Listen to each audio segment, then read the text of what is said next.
il y a que Yom Kippour qui est depuis la veille. Et Yom Kippour, c'est un jour de fête, c'est un Yom Tov, Yom Kippour. C'est pas un jour de deuil. Tisha B'Av, c'est un jour de deuil, c'est un jour de recueillement, c'est un jour de deuil.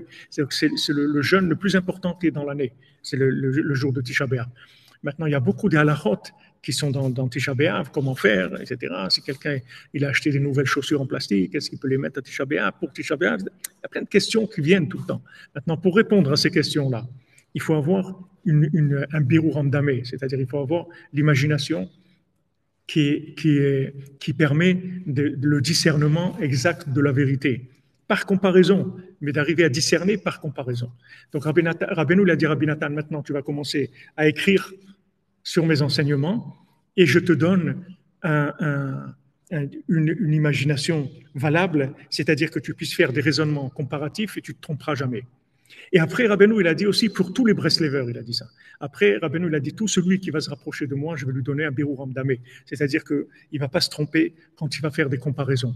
Il saura faire des choix par comparaison et il ne se trompera pas. Pourquoi on a besoin de ça? Parce qu'on ne vit que dans le médamé maintenant. On ne vit que dans l'imagination. Dans l'imagination, on peut fonctionner que par comparaison. On ne peut pas fonctionner par essence, puisque l'essence, c'est l'esprit. L'esprit, il n'y est plus.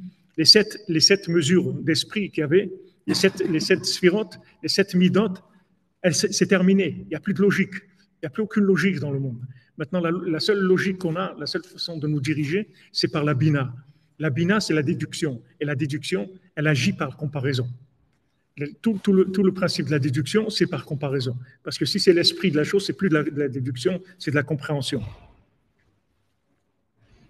D'accord? C'est clair? Oui, on peut continuer.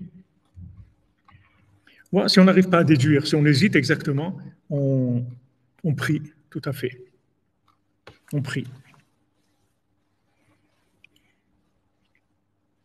Donc, se lever à Chatzot, adoucissement de la rigueur, délivrance, sortir de la prison, parce qu'en fait, c'est une prison imaginaire. Comme on voit que le cordonnier, quand il arrive chez son ami, qui se trouve dans des sables mouvants, et il arrive avec le Baal Shem, il arrive avec le tzaddik chez lui, et en fait, il lui montre qu'il n'y a rien, il n'y a pas de sable mouvant, il n'y a rien du tout, c'est tout imaginaire. Toute la situation qu'il est en train de vivre, elle est entièrement imaginaire. Donc, les démons, comme leur nom l'indique, ça vient de Dimion en hébreu. Les mots démons, c'est Dimion. Et les démons, leur travail, c'est tout le temps de fausser l'imagination, de manière à ce que les gens ils soient sûrs qu'ils ont raison, ils sont sûrs qu'ils ont compris qu'ils ont raison, etc. Et en fait, ils se trompent complètement. Comme les gens dans les jeux de cartes, là, quand ils vous disent de trouver la carte, vous êtes sûr que c'est ça la carte, et en fait, il a fait une prestidigitation rapide, et vous avez cru voir, vous avez vu, et vous êtes trompé dans ce que vous avez vu. Parce que votre vue, elle n'est pas assez pointue, assez raffinée pour pouvoir capter la vitesse du mouvement qui est fait. Ça va trop vite, donc la vue, elle n'a pas compris ce qui se passait, elle n'a pas attrapé ce qui se passait.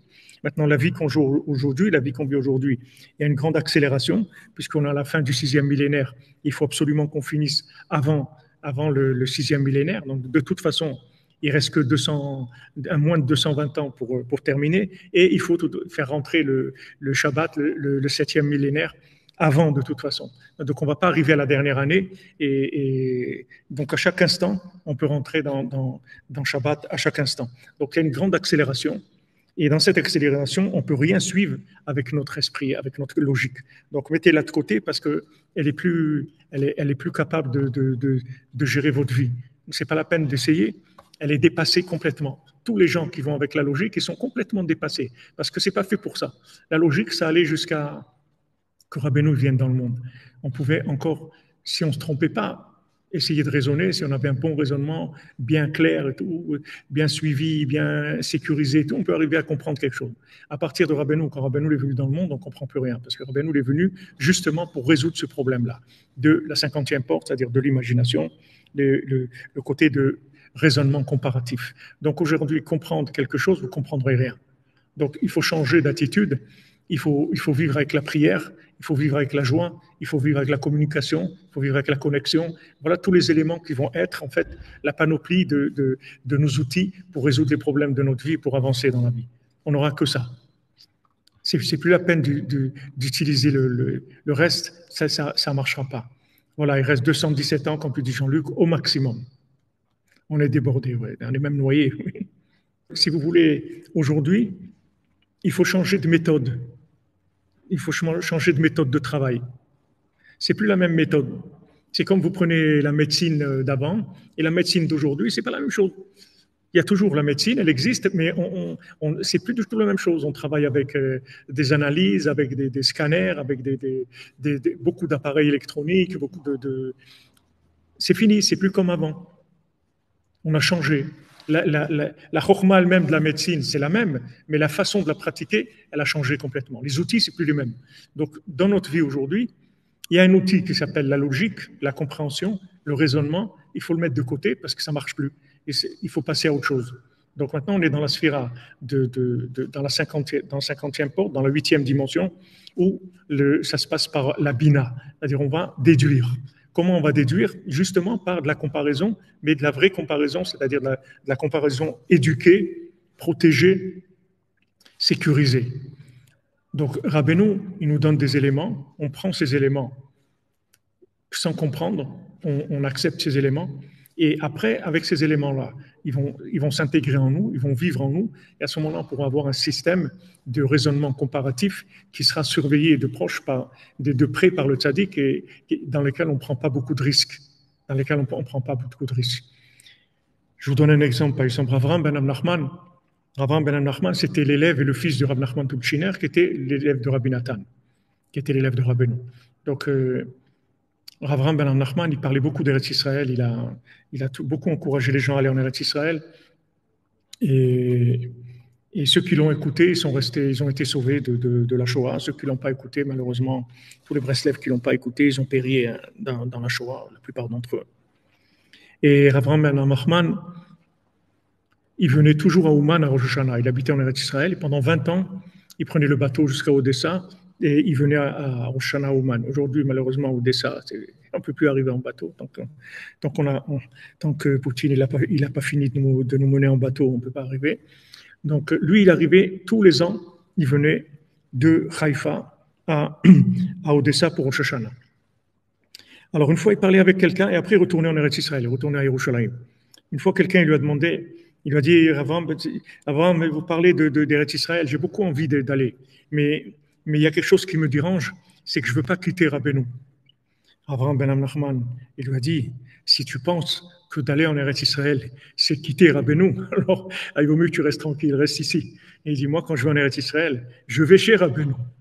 Eretz Israël, c'est chez Rabbeinu. Ouman, c'est chez Rabbeinu. Eretz Israël, c'est chez Rabbeinu. Tout Eretz Israël, c'est Rabbeinu. Rabbeinu, il a dit, mon endroit à moi, c'est Eretz Israël. Maintenant, je suis berger ici, à Ouman.